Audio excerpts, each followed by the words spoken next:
All right. Hello, everyone, and welcome to the Age of Sigmar narrative show. Hope you can all hear me fine. We've had a few technical difficulties in trying to get on this morning. My name's Luke. I'm your host, as always, and joined by my other host, Andrew. How are you doing? Not too bad. G'day all. All right.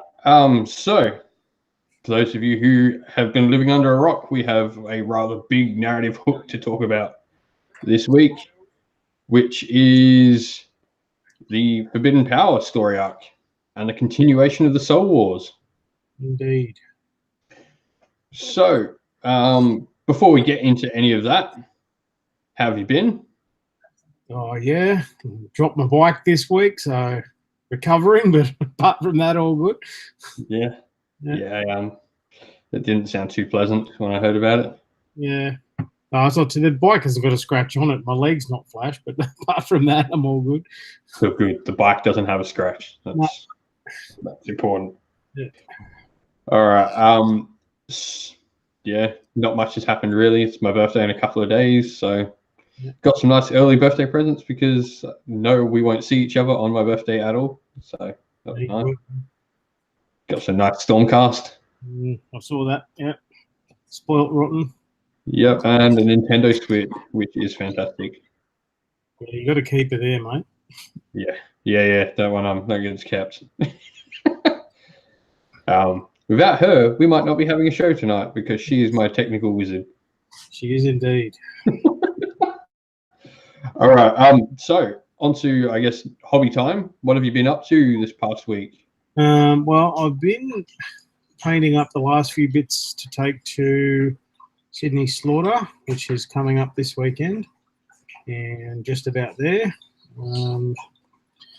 And I'm basically been trying to put units in that I want to include in the narrative event, promo coming up. So I'm painting another unit of Heart Renders and some, for this one they're Razordons, but they're going to be my Order Serpentis Blade Drakes, a custom war scroll I've been putting together. Yeah. I've obviously approved all those little war scrolls. I think that would be your nice little parrot there going off. Yeah, screaming in the background, yes. I have to tell my wife to cover up the bed. All right. Yeah. Oh, that's cool. Narrative event's getting closer around the corner. I've been furiously painting terrain for it. Yeah. And slowly working on blocks of Liberators because for anyone who doesn't know, I am doing an entire Warrior Chamber. The entire thing. So there's 9 blocks of 30 Liberators and all that jazz. Cool. So that's my goal for the next few months is just getting that out. Well, once the Sydney Slaughter's out of the way, I'm going to go back to painting some halflings. Yeah. I've been seeing them. They look fantastic. Yeah. So news-wise this week, there's been quite a bit. I guess. Yeah. Obviously, we've had Forbidden Power released, and we've got some pre-orders going up for next week for Contrast coming up soon. Yeah, that's this weekend. And it's more than just Contrast, though. I don't know if you saw as well. We've got an entire new range of base paints. Yeah, they're discontinuing some of them as well. Not many got discontinued. I think the glazes got moved to like the air ranges are clear now. Yeah, and then they're redoing some of the stuff that was Forge World paints, like the airbrush stuff is coming back into their sort of normal range by the look of it. Which is cool. The Sons of Horus Green, I'm really happy is going to come over. Well, I mean, I'm in two minds about the contrast paints. I'll give them a go and see how they go, but I don't think people are going to get as good a results as it looks like from the photos because obviously that's mainly heavy metal painters doing that. So I'll be interested to see how they go. Yeah, I think it'll speed up painting, but it won't necessarily make your painting better. No. I think that's like it's going to take some sort of skill to use these paints, regardless. And like anything, like there's not some magical thing that's going to go, oh, my models are done. Yeah. And that's kind of how CW marketed it, which is interesting. Like it's going to just make this whole process a dream. You know, Yeah, you have to be relatively steady-handed and neat, I think. Yeah, it'll probably speed up the process. I'm hoping that for me, I hope it will replace like I guess at least like base and wash into one paint. I think that's what I want. Yeah, that's kind of what it looks like they're aiming for. And if that can do that, and especially when I'm painting all these Liberators, that'll be amazing. Yeah, and 2 pages into one. I mean, so because I've been painting for so long, the sort of base coat wash highlight is sort of ingrained now. So it'll be interesting to see if you can achieve lose a step. And, yeah. I did notice like the tinting of metals with them was quite cool though, because they do quite a heavy tint with the metals. I think that was really cool. Yeah, that looked interesting. And something that wasn't quite shown off as much as other stuff, I think, for them. Yeah, I think because they're also Games Workshop obviously can't copyright paint, so they're trying to push for that. You know, we're going to make this whole process as easy for you as possible to get those sales as well, which is fair enough. Yeah. Anyway, enough about contrast. They did have another painting thing came out where they've got this whole painting website that's gone up. Yeah. With a whole bunch of like just so much tips and knowledge and ideas, and if it keeps running the way it has been, I think it'd be a really good thing for the hobby to have just I think that's almost more exciting than the paints is like a place where you can get all this stuff easily and all these ideas and thoughts. Yeah, without having to surf through pages and pages of stuff. Yeah. Like I know there was give it a lot, but there was stuff like monochrome and ghostly armies and all that, like a lot of concepts, ideas and stuff. Yeah. Which is cool. We've actually had a big Black Library week this week because the Black Library Weekender. We'll save the best for last, but Gloomspite's come out on release, which is the novel focused around obviously the Gloomspite kits. Yeah. And Hi-Tech, AOS coach, and James Mabry. Hello, guys. If you haven't already, did a show with James from the Mortally Wounded podcast last week on Monday, talking about his own personal narrative. Go give that a check out. Yeah.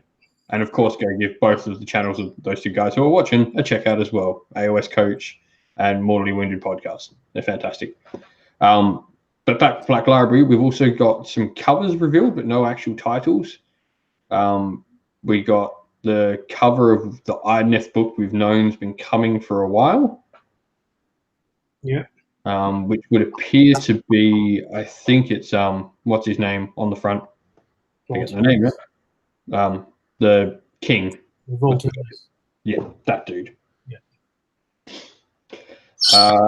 And then obviously the biggest thing to come from any of this is we're getting the next Gotrek stories. Yeah, two. We're getting an audio, which is another one with Brian Blessed, and then an actual novel. So, yeah, the first actual novel of him in AOS, which is going to be like, if it's anything like Realmslayer, it'll smash it. Yeah. They've gone all out with their getting their readers. Like, the junior ones, they got David Tennant and Billy Piper, and they've got Brian Blessed doing Gotrek. Not spared. Yeah, it could not have been cheap getting them to do that. No. Realmslayer is awesome. If you haven't listened to Realmslayer, go and do it. I was chatting to someone, I think it was on the Sydney Age of Sigmar page, about like reading or listening to Realmslayer, and it's like, oh, I don't really like the narrative AOS. I'm like, well, go give Realmslayer a listen, because it literally is that sort of story arc of Gotrek doesn't like Age of Sigmar. He questions everything. He puts doubts about everything. He's like, elves and dwarves working together. What hell is this? And Crash, yeah. Stormcast. What are these silly men in armor? Sigma. Oh, I don't trust him. Yeah, it's interesting that they did port him sort of holus bolus too, from a storytelling perspective. You know, like this old world dwarf. You know, now Duarden. Yeah, he's not changed very much. No. I mean, he's been in the realm of chaos, beating up Daemons for a very long time. Yeah, as you do. And of course, I think the most important news of that is there is a new Gotrek model coming out. Yeah, how good was that? It I will be buying one, painting it. I don't care if I could ever use it. I just want that model. It's one of those ones I think nobody really gives a crap what the rules are. But I have that model. We were talking about when in LLV stats for any competitive event that there now needs to be a Thanquol and Gotrek tracker. And they need to be side by side in comparison. And because the blurb we got about the next story is an ancient foe from another world, and it's like, well, we got the hints at the end of Realmslayer. We know, well, I think we know who it's going to be. Yeah, Gotrek can be happy about that, isn't he? Yeah. Well, won't spoil much. On that note of like Gotrek, they are releasing a bunch of the old novels in omnibuses. Yep. So if you really want to learn about what Gotrek was before Realmslayer, there's no real need to, though. Realmslayer does a really good job at sort of filling you in. Yep. But if you really want to go back and have a read, like the Gotrek series is absolutely fantastic in Warhammer Fantasy, and probably the best thing that ever happened in Warhammer Fantasy novel-wise, I think. I think arguably the most well-known. Maybe Vlad von Carstein is up there, but Well, the what's Drakenfeld's part of? I'm trying to remember what it's. Yeah, Genevieve and what is it? That's the one, the Genevieve series. But yeah, it's really good stuff. So definitely, if you can get those previous omnibus, give them a read as well. It's fantastic. Indeed. I think that's all that's really. The new Warcry warband. Yes, we had the UK Games Expo as well, so we've got a little bit there. I think I'm sold on my warbands. It's it was interesting seeing all the 40k Raven Guard players start jumping up and down about it. You know, guys wearing feathers. Oh my god! Yeah. No, it's another good thing of they're using the realms to show the chaos rather than the god, which is cool. Yeah, yeah. I mean, as more and more of those warbands are released, it really is starting to feel like the Necromunda of the realms. I mean, obviously the rules will be different, but that's sort of exploring the unexplored stuff. Yeah. Be interesting to see what they do. I mean, so what have we got? We got 2 more warbands to be revealed from the original set, I think now. Yes, that sounds right. Yeah, I think it's 6. I think. So we know we're not getting 2 realms. Yeah. One you could assume would be Azir. Yep. Maybe the other Shaiish. Possibly. Or Heish, the one we know nothing about. Well, they might use that as an excuse to give us something for Heish, because the Teclis has been dribbling into various books lately. So yeah. Word of note, Teclis is still a dick. Yeah, pretty much. We'll get into that. But yeah, so we've obviously got Realm of Metal with the Iron Golems, Realm of Beast with the Untamed Beasts, the name says so. The Coil, what are they called? Something. The snake people are from the Realm of Life. And then obviously this new warband is from the Realm of Shadow. Indeed. So be interesting to see what we get next. we're probably going to get Realm of Fire. I would say would be probably a given. We may not, because so much of that early stuff was Realm of Fire. Yeah, maybe. I already have all that Khornate Warband stuff from the Realm of Fire, so maybe not. Yeah, so then that leaves Haish, because we can just assume Azir is not going to be used, obviously. As I say, I wouldn't be surprised to see them start that Haish narrative, because it hasn't been touched yet, and it looks like a lot of the stuff they're doing with Warcry is doing the untouched. Yeah. And interesting, like rumors, nothing concrete in what I'm going to say. There's been hints that we might be getting a Slaves to Darkness battle tome. Now, Warcry is all about Archaon calling everyone to his banner. So maybe we know that Age of Sigmar uses the narrative to push forward. So maybe this might be the start of where we get something for Slaves to Darkness. And you would imagine that all of these warbands are going to have AOS stats. Well, that's been confirmed. They all will have the Slaves to Darkness keyword. Yeah. It's the same thing they're doing with Underworlds, as they bring out the new warbands, they immediately get AOS stats. So yeah. I think that was Warcry was the only thing AOS released. Yeah, there was some. It's worth a mention that the Sylvaneth tome got released, then not released. Mm-hmm. It's out there if you want to go look for it. And then there was a whole lot of stuff about, I've got a copy, no, you don't. And it was iBooks screwed up and released it and then took it down. And yeah, bit of a mess, but yeah, if you want to go find that, you can go find that. Pretty easy. I think that's really it for news that's come out recently. All right. So with news out the way, let's talk about Forbidden Power. But I guess to start with Forbidden Power, we need to talk a little bit about what the Soul Wars actually are. Because without that, you don't get Forbidden Power. So well, a quick rundown of the Soul Wars and what happened. What were they? What happened? Well, it's all comes down to Nagash, Buddy Nagash, who really still hasn't forgiven Sigmar for stealing his souls. As far as he's concerned, it's all his. And so he started. What we got in the Soul Wars stuff was obviously the building of the massive inverted pyramid in Nagashazar.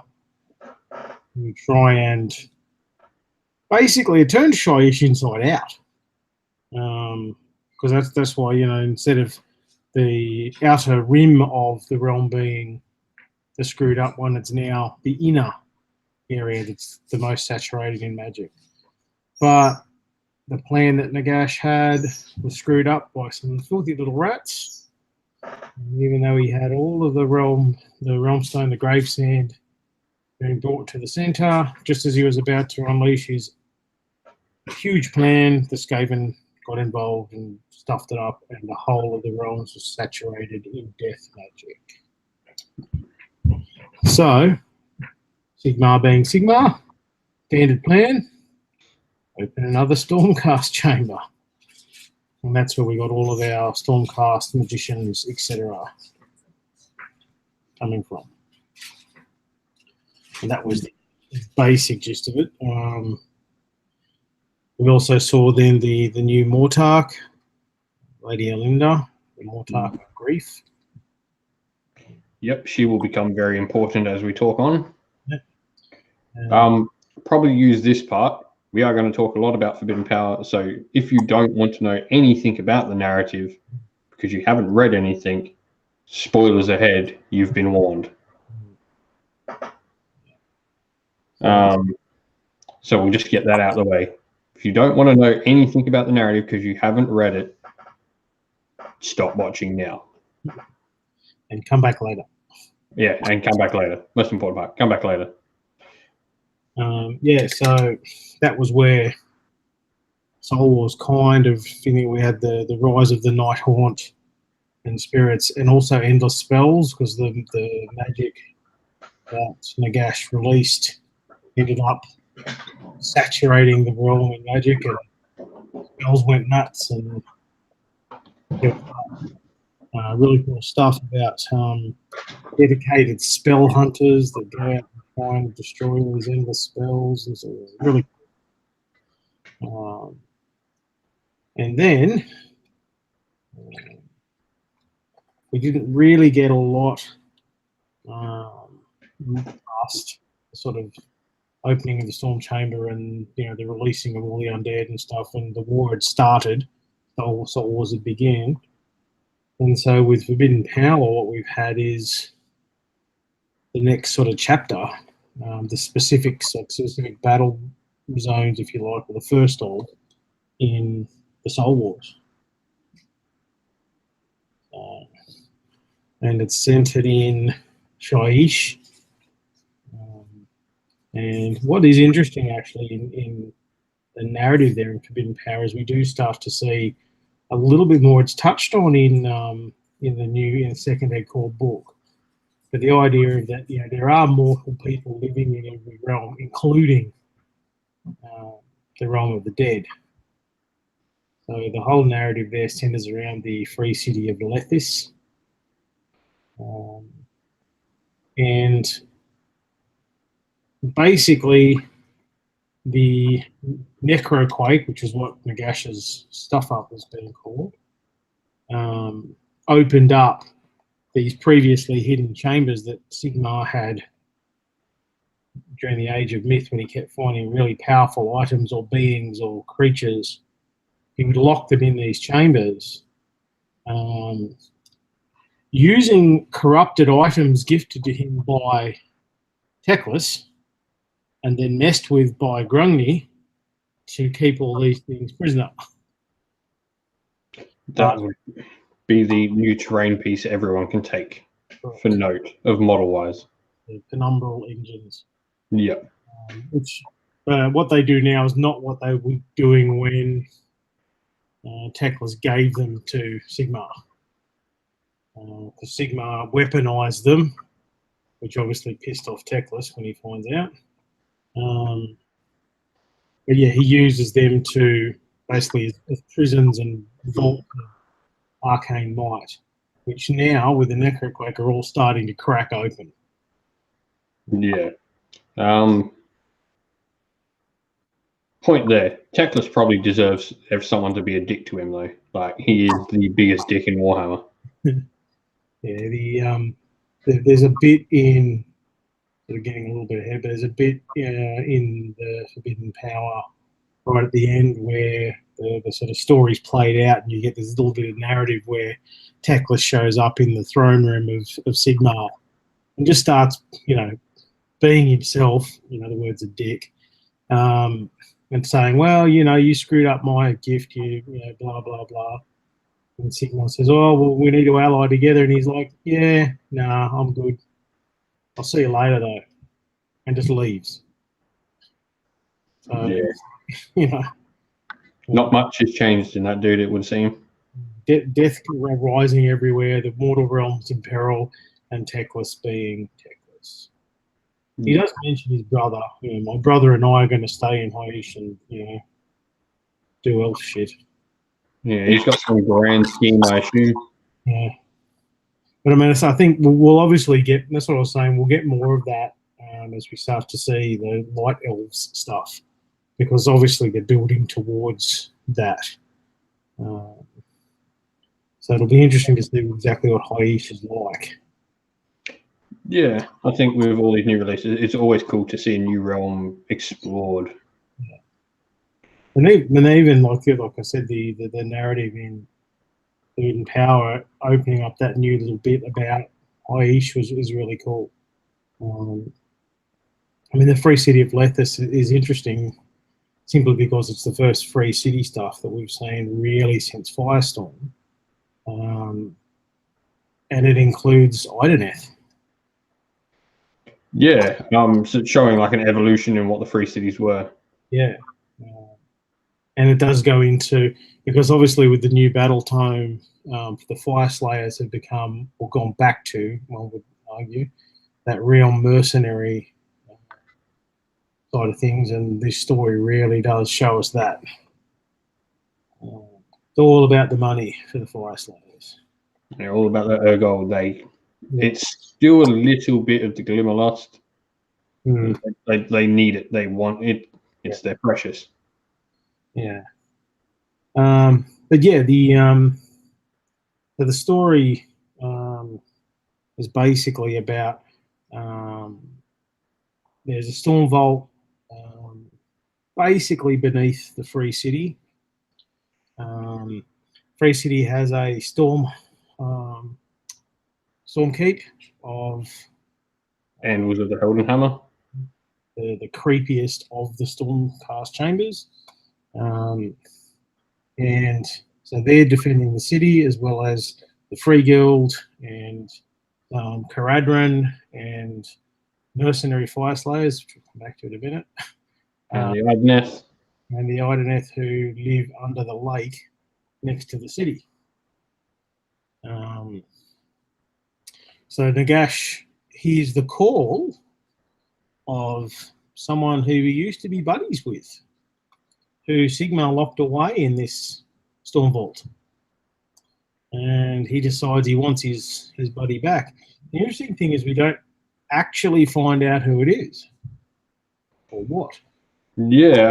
All right. Well, I think we'll stop there and we'll put out all the rumors and hearsay of who we might think it is. Now, the first one we'll get out of the way is it's not Settra. It is not the Tomb Kings. It clearly says ally. Yeah. Settra and Nagash were anything but. They were as far apart as trusted allies as you get. Yeah. And there's been all sorts of rumors flying around. Vlad was mentioned. I don't think so from the way it talks about it. No, it just seems way too powerful to be Vlad. Not that Vlad wasn't powerful, but it just seems bigger. Seems bigger than that. Abarash? Possibly. Possibly Kemlar. Yeah. Or Von Horstman. Yeah. It's just like the way that it's worded seems like it's somewhat of immense power. Not necessarily an equal of Nagash, but something above the Mortarks. Yeah, and definitely something that Sigmar was sufficiently worried about that he couldn't destroy it. He locked it up. Yeah, maybe not necessarily on Nagash's level now, but something that maybe Nagash once considered an equal. Yeah. Which is interesting. It's like, there's this other big bad in Death. I mean, there's been a lot of rumblings about Soulblight. So, leanings towards maybe a vampire of some sort, but it just Vlad rumors come in, really. But it just seems too powerful to be Vlad. I mean, Vlad was cool, but he wasn't sort of a rival to Nagash. No, he was. And he never was like super powerful as a vampire himself. He was always the smart one. Yeah. So I'm not sure in that regard. But yeah, there's lots of rumors flying around about what it could be. And look, I think the Settra stuff is just wish listing, basically. AOS coach giving a shout for Crow, perhaps? Yeah, that might. Yeah, that might be interesting. It's interesting because like obviously knowing Crow's background, like he was a Chaos Warlord, a very powerful Chaos Warlord. Indeed. So that might. That's an interesting one. The other one is it could be someone entirely new. We all thought when Olinda was coming out, it was Isabella coming back and all this sort of stuff, and it was someone entirely new. So there's every chance it could be someone lost in the age of myth. Yeah. I guess leads to the last train of thought on who it could be. what if it's an old god of the dead, like someone like Mor? Yeah. And so I was going to say that because, I mean, obviously the cult of Mor plays a role in the narrative in Forbidden Power, which would be interesting if it is, because the way that they sort of talk about him in terms of the cult is that he's not actually a buddy of Nagash. He's like a god of death, but a god of protective, sort of, peaceful repose and stuff. So if it is Mor, does that mean we have a new aspect to the death sort of stuff? Yeah, and there's been talk like Nagash didn't necessarily destroy all of these gods of the dead and like ancient knowledge. Like what was her name? The dwarven goddess that everyone thought Nagash killed in the end times, but is actually still rocking out there somewhere. What's the dwarven goddess of fertility's name? Valaya, was it? That's it, Valaya. There's also been mention of in some of the novels of Tal, one of the old mortal gods. Yeah. So, given the way that they talk about it, yeah, it's godlike power, which could, I mean, given the way GW are releasing, brand spanking new type things. I know everybody's hanging out for things like Gutbusters and some of that sort of stuff, but it could be, if they release a brand new god, it might be the start of an entire new range, entire new army. Yeah, you heard it here, folks. Yeah, here first. I'll just chuck in my own personal wish list of who it is Luther Harkin. I want zombie Pirates of the Vampire Coast. Yeah, I can't see it happening. I'd like to see that too. It's not happening. Yeah. But I mean, that was one of those niche things that was really cool. But they're already out for like a minute and a half, and they just disappeared again. It was really hard, and those things are rare as hen's teeth now. Getting hold of that stuff. But yeah, it'll be interesting to see where they go with it. But they're definitely building and taking that narrative forward, which is really cool. Yeah, I think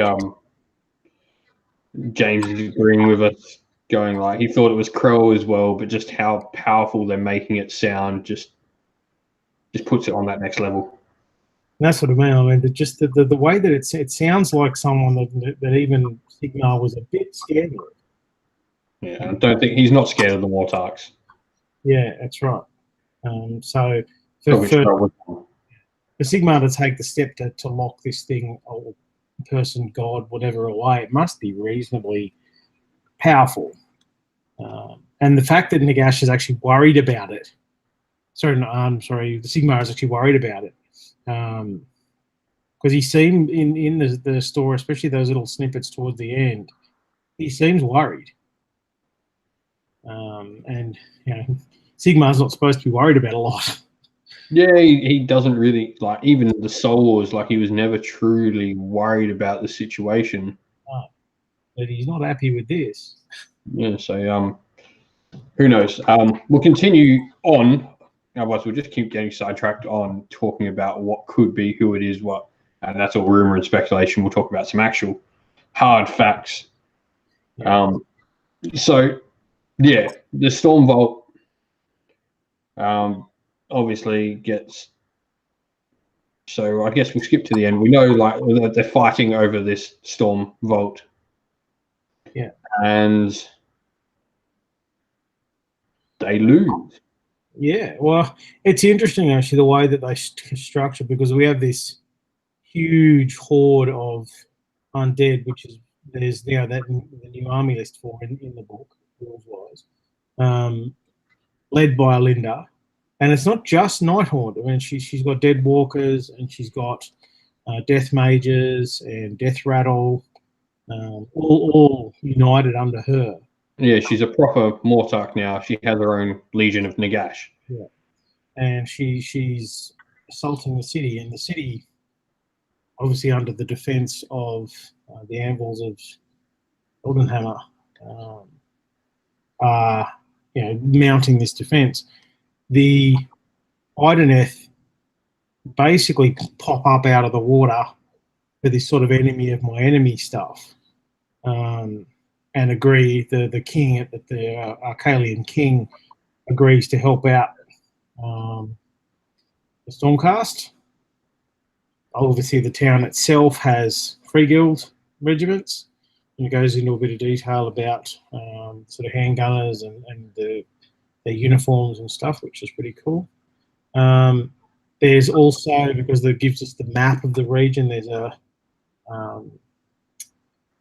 Caradron mining facility just up near the town.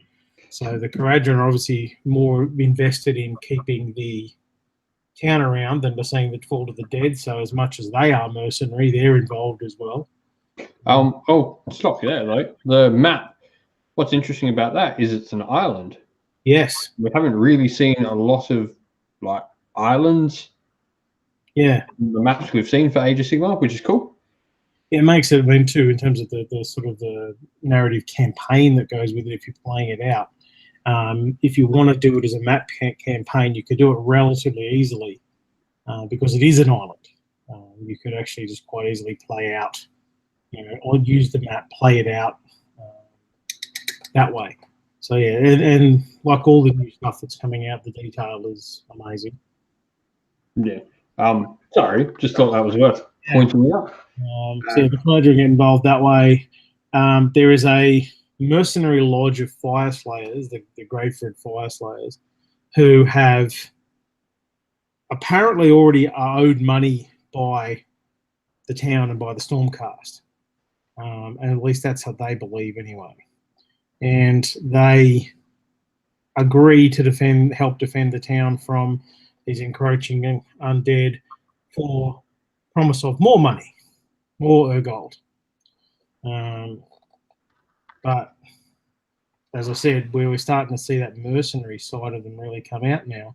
And in the middle of the battle, one of the undead, one of the Nighthaunt characters, gets the Rune Sun and says, "Oi, we've got more money." And there's this description of sort of the dead walkers parting and a couple of zombies carrying in this massive big crate of gold, Urgold. And the Fire Slayer's going, "All right, who do you want us to kill?" And they just charge into the flank of the Stormcast on the side of the dead, which obviously has massive repercussions, and that's what they're trying to do in terms of the mercenary rules to allow you to do that yourself. But yeah, not something you generally expect, because up until sort of this point, GW tend to have been, these are the not necessarily the good guys in Sigmar, but these are the order guys, these are the death guys and stuff like that. But now we're starting to see this cross-fertilization, I guess. Yeah. It'll be interesting to see how them being so mercenary works going forward. Yeah. Because I just don't see a lot of order races taking you just can't see certain order races taking kindly to that. No, I mean, you would imagine, Morathi getting betrayed by some Fire Slayers, and it wouldn't end well. Yeah. She'd go try and slaughter every one of them, women, children, and man, woman, child. Right. Her retribution would not be something I would want to have upon me.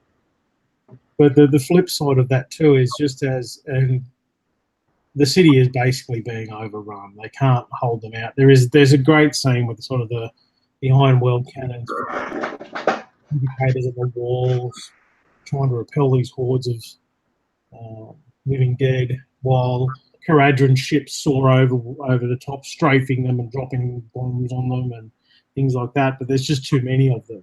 That sort of Dawn of the Dead scenario. But then, just as all hope seems utterly lost, the local ghouls, the Ghoul Kingdoms, decide in their delusion that they're coming to the rescue of noble brother warriors and join the battle on the side of order, just to throw another spanner into the works.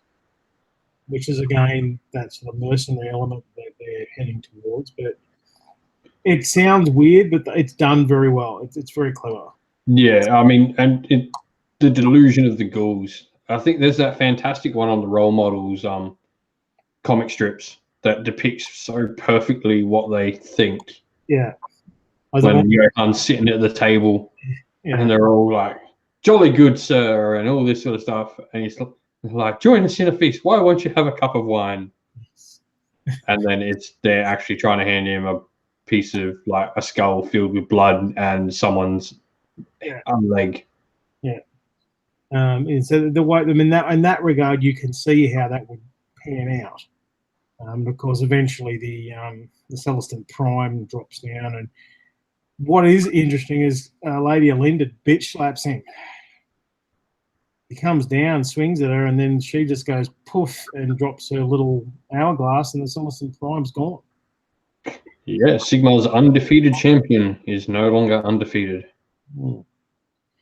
So yeah, you get this sort of war on two fronts, and they're trying to keep everyone happy, I think, because there is sort of a mini victory in regards to the Stormcast being able to hold their keep.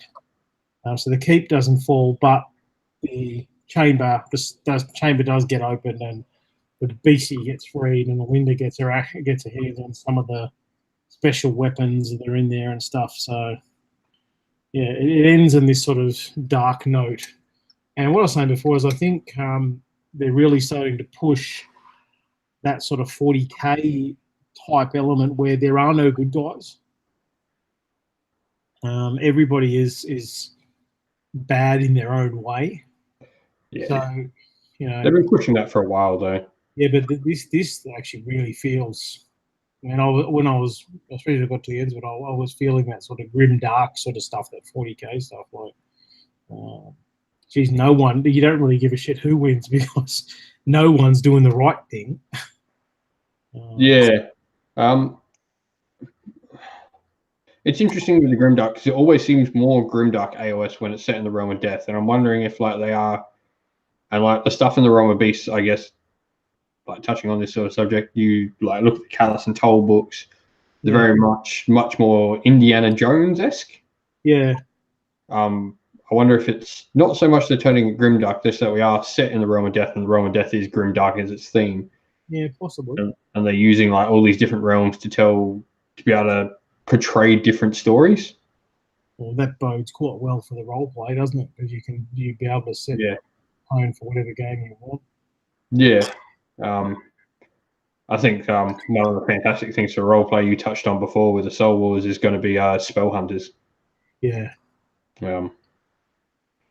Professional wizards who go out to destroy endless spells. And what actually what they do talk about, and then speaking of the endless spells, is the ferryman, Lortark, whatever his name is. It's Alinda that actually frees him and sets him off. So he looks like he's going to be one of the go-to endless spells for a lot of people now. Yeah, he's a lot better. I posted up the math on that. And it's a lot more than you think. 3-inch sounds small. It's not. Yeah. It's 46-25 millimeter bases and 30-32 millimeter bases. And there's already someone that's done a movement tray for it. Yep. Yeah, which looks really cool. Yep. I'll buy 2 of them, deploy 2 units like that, and you can figure out where I'm going to cast it. See, I don't know. I don't know whether I'll use him. It doesn't seem to feel like my guy, at least from my Free City guys, would be interested in that sort of stuff. But that's just my sad narrative side coming out. Yeah, I mean, for the Free City, I personally I don't think I'll use him in like my narrative games. But competitive stuff is competitive stuff, and he's expensive though. He's not hard to cast though, so yeah, I think we'll see a lot of him. Yeah, I think him and most of them seem pretty good. I think the only one you won't generally see is probably the Horrorghast, which is unfortunate because that has the coolest narrative out of any of them. Yeah, but it doesn't seem to do a lot. Yeah. bravery debuffs in Age of Sigmar at the moment are not a very good thing. We're talking really competitive stuff here on an average show, but bravery debuff stuff just generally isn't good. So many armies can ignore it, or with Inspiring Presence how it is. But in regards to that sort of mercenary stuff, I think from the sort of storytelling perspective, I kind of got the impression that this is the beginning of a new sort of standard, like a Dogs of War type Sigmar system. Because obviously we've only got in the book, because of the way the story's written, or vice versa maybe. Obviously, you can now take your units of mercenaries in your army on the tabletop, and the only options you've got in here are the ghouls or the fire slayers. Yeah, this is my own theory crafting as well. Now, we know Forbidden Power was going to come out. However, we know we should have got the same week that Forbidden Power came out, the Sylvaneth Battletome was leaked, so it's probably likely that Sylvaneth Battletome was supposed to be released then. We've now got Contrast, and we've probably got the GHB the week after. My thought is that Forbidden Power was supposed to be after GHB. That's why we're getting mercenary rules for additional stuff not mentioned when they talked about the mercenaries inside the GHB. Possibly. So these would have been additions, but now they're the start because of just unfortunate circumstances with Sylvaneth. I mean, we can talk about mercenaries a bit because they're going to be an interesting thing going forward. The GHB ones have been told to be narrative ones. I think there's two main things I want to see in there, and that is the Man-Eaters. Yeah. And the Gargants. Yeah. It'll be interesting because obviously the way they've done this in Forbidden Power is to prevent spam. So they've said what you can and can't take for each one. So no Royal Terrorgeist or Royal Zombie Dragons. You can't take the big bad boy. Yeah. Oh, sorry, the unmounted monsters is, sorry, what you can't take. The monsters that don't care. That's right. Well, you can't take a king? No, I think you can. No, from the Fire Slayers. You can't take the big daddy from the Fire Slayers, the Runefather. No, you can't take the Runefather. But I think from a narrative perspective, people that are doing it from a narrative sort of standpoint are going to be able to do some really cool stuff with that. I don't know whether from a match play perspective it'll see much use. I suspect it'll just get the banhammer. I don't know. I think now that we've got the full rules, I can say I was worried about the match play issues. However, I think they're a little bit alleviated just due to what the cost is. Yeah. Which is you lose your first turn command point. Yeah. Which is huge. Yeah. They also cut with your allies. Yeah. I don't know, man. If you wanted to do that build, you could, do it and make sure you're down 50 points to get that extra command point. Or yeah, but then I guess if you're doing it on like the Terrorgeist to do his feeding frenzy or whatever, you're down 450 points. Yeah, and it does make note of the fact that, as much as it's a rule thing, any unit that can summon from mercenaries, when the unit is summoned, that unit also counts as mercenaries. So you can obviously, if you wanted to, take that the ghoul regent and just spam more ghouls. Yeah. He's going up in points though, so I don't think we're going to see the double one like everyone's saying. Yeah. But yeah, there's with things like this, you're going to give all the stuff to the narrative, and there's always going to be some loophole for a competitive take. However, I think I was having a good chat with a mate the other day, and it does seem like a lot of rules they're just throwing and they're seeing what sticks, because we can talk about this is going to be broken, for lack of a better word. It's probably not, but just use that word to sort of get the point across. But the community always picks out what it wants anyway. We did that with realm rules as is. Yeah. Like I've never played an event that uses the additional spells. Mm. I think Magro's using it at Sydney GT. Oh well, that's cool. But I think that's the point of like that places are picking and choosing, and they will with this. Yeah. But I think too that I mentioned on one of the other shows too that at the moment, Cinderfall accepted, we seem to have this sort of vanilla tournament system anyway, which is why it's kind of refreshing to see events like what Anthony's doing with Sydney GT, which is a different points value, trying out some different stuff, and as you say, we'll see what sticks. So you see what works and what doesn't, and yeah. A big shout out to Mortally Wounded guys, Sydney Slaughter as well, is doing something very different. Custom scenarios. Custom scenarios, which is really cool. I think another big thing that I've been liking that really helps, because you got to remember, like, these competitive events are great, but you can get so many more people if you just put that little bit to give someone who's not quite as competitive to get into it. Yeah. That's where painting scores and all that help, because like, the hobbyist thing's like, oh, I'll come play 5 games because I've got a beautifully painted army. I want to try and win the painting award. I don't care about winning any of the games. Yeah. But I want to crack at that painting award. But it's a narrative game. I think like Clint did a fantastic job at CanCon with the narrative bingo. That was really cool and really fun. My last game against Fire Slayers of making sure my general ran as far away out of throwing axe range. So I got, and that actually filled out my line. I would not have won a prize if he had died. Yeah. Was like just something extra you could achieve, and I thought that was really cool. But onto that point, secondaries have been something fantastic too to really progress like the narrative. Yeah. Because it gives someone a chance to play for something no matter what. Yeah, exactly. I mean, you look at like Better Part of Valor. We know it can end in a turn without you even having a turn. Yeah. It's widely documented on many channels. Yeah.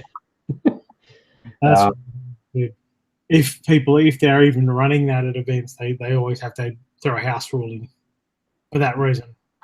But yeah, regardless of that, like you can do that. Someone gets, oh no, it's got overturned too in a scenario like that potentially.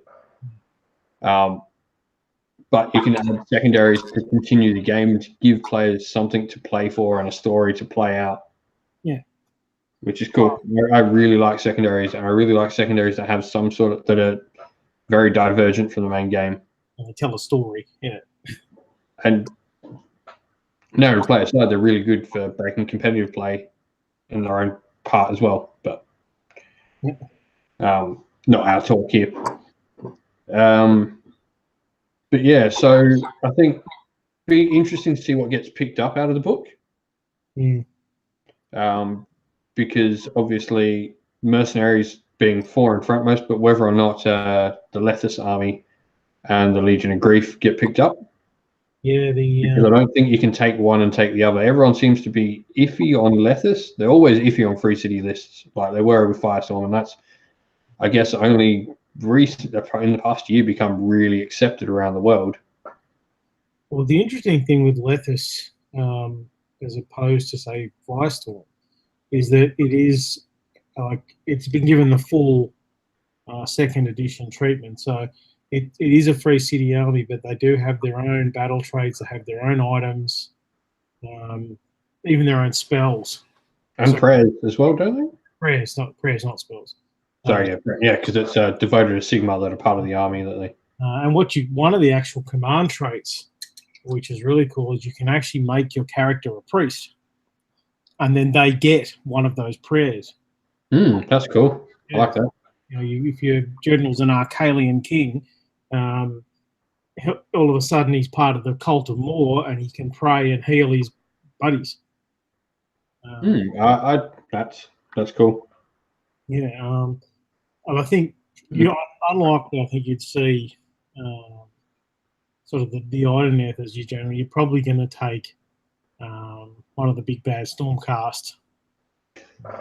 Yeah, the rules seem to lend towards, well, and I guess the rules make sense, which is cool. They lend towards a defensive play style. Yeah. So you're going to see liberators or sequitors probably. Yeah, and it does. You do get the key word that gets given to the army is defenders of Lethis. So, and they lose some stuff, but I mean, it's an army. Like I wouldn't mind giving a go, but I'm not particularly keen to start painting a whole lot of Idoneth. Yeah. Be cool, nonetheless. Legion of Grief. Now, well, James saying he's working on a Legion of Grief list for Sydney GT. Awesome. Legion of Grief is an interesting one because I still think Nighthaunt has its place. Yeah. Like the book's it's not what everyone thinks. The book is not made invalid by the Legion of Grief list. No, not at all. It's a different. It really is quite a different style of list to Nighthaunt. Yeah. So fear not, Nighthaunt players. This is just another option for you, more rather than a replacement. I mean, it's nice to see too. The Dead Walkers getting a bit of love in the fiction because they've been all but ignored. Yeah, well, we've got that little bit in Soul Wars with what was it, like the Maggot Queen and stuff. She was cool. Yeah, but again, it was almost a side. Very, very big. But yeah, the fact that these hordes of actual zombies is very cool. It's very cinematic in the story. So if you could do that, Legion of Grief, with your Nighthaunt as your elites, and then just your hordes of zombies as your chaff. Be different, so you don't see lots and lots of skeletons. Yeah, I think that's probably the only thing like disappointing for me with Death is that you just see skeletons above the others. Yeah. Not including Nighthaunt units added in because we know which one. Yes. Well, I think I commented at Border Wars. Fully 2/3 of the games I've played since Second Ed came out have been against Legion of Nagash. I just keep drawing them again and again and again. That was widely documented in my life at CanCon of Legions of Nagash 2 to 5. Yeah. That was rough. Yeah. An army I had never beaten in quite a few attempts with the Scourge Privateers prior to CanCon. I played 4 times at CanCon. Well, I did manage to beat James's Nagash with the ogres, which was pretty cool. To be fair, it was his first game with Nagash in that army. So, yeah, I listened to the Mortally Wounded podcast about that. That was quite interesting. But I guess moving on, I guess we'll talk now about where we sort of see the narrative going from here. So beyond this point is purely speculation and want. There is no fact at this point. So Soul Wars are still continuing, and I think we're going to be continuing. I think it might just be the entire 2nd edition story arc that we get. Well, it certainly feels that way. But I guess where do we see it going from here? Like, so we've got this big bad released. Well, as I said, I mean, it's either going to be the return of someone.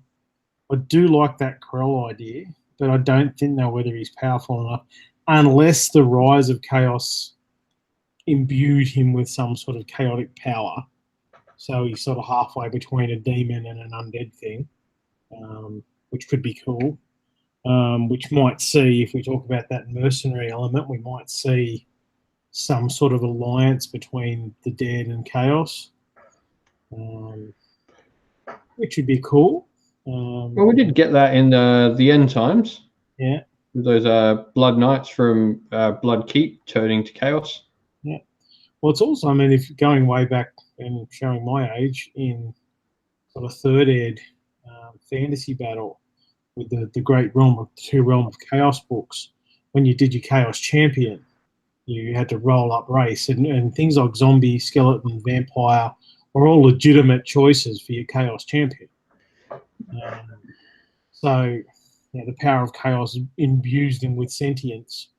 So you would imagine like that sort of Nurgle army alongside an undead champion would be very cool. Yeah, I think that continues on to the point we've started to see a lot of Warcry, that chaos doesn't matter. Yeah. Anymore. Like there is none of the whole like elves and dwarves can't fall to chaos.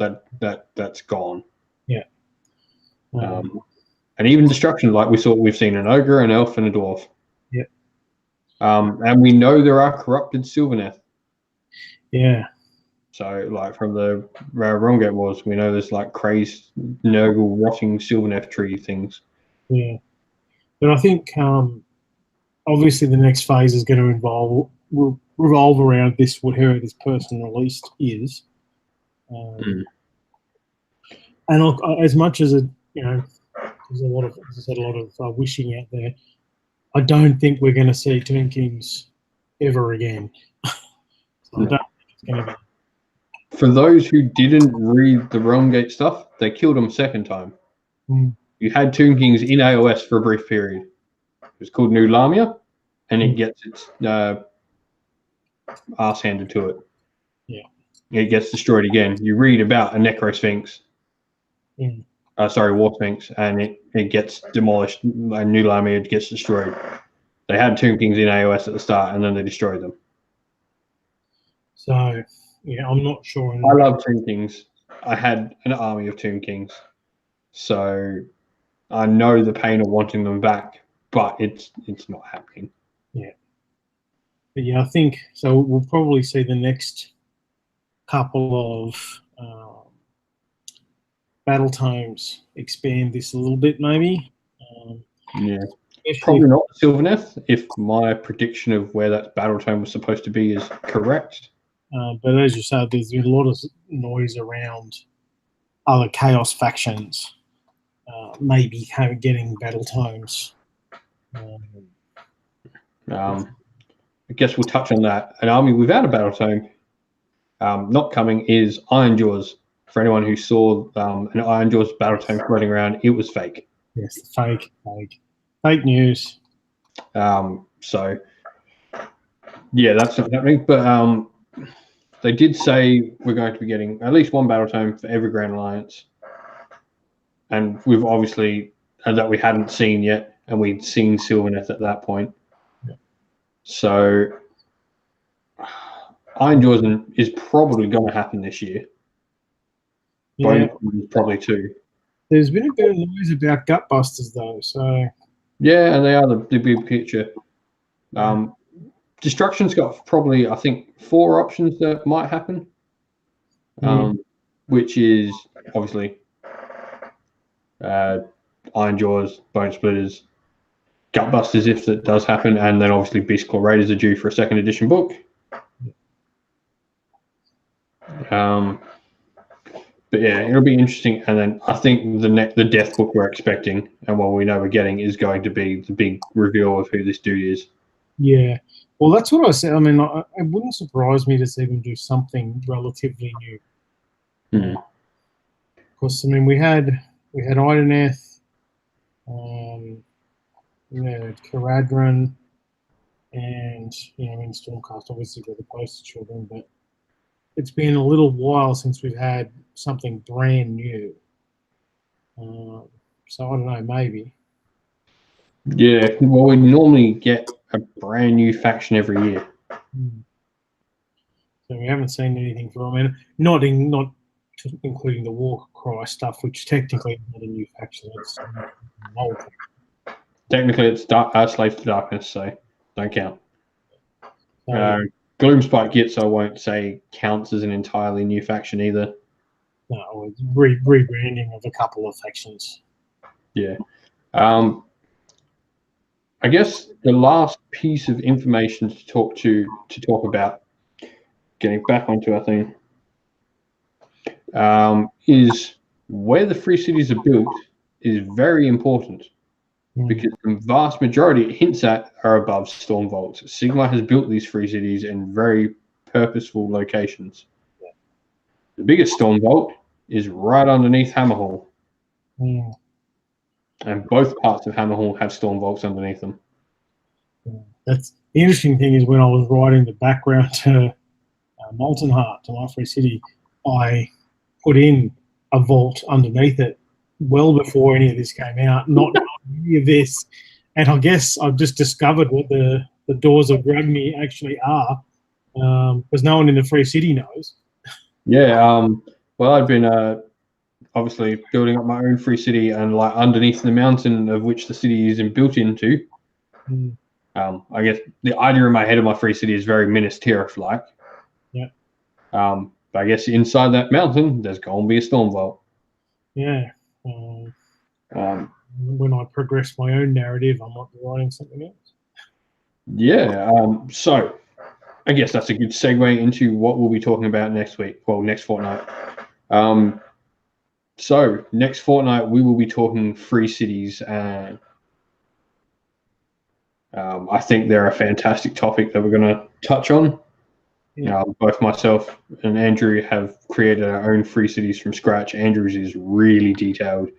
I'm sure he'll have a heap of information to pass on to anyone trying to work on a free city. And especially be helpful for those watching or who watch this later that are interested in the Warhammer Age of Sigmar roleplay game. Yeah. To really listen and sort of get the idea of what's in a free city, how they're built, and all this sort of stuff. And that's really what we'll be trying to talk about next time.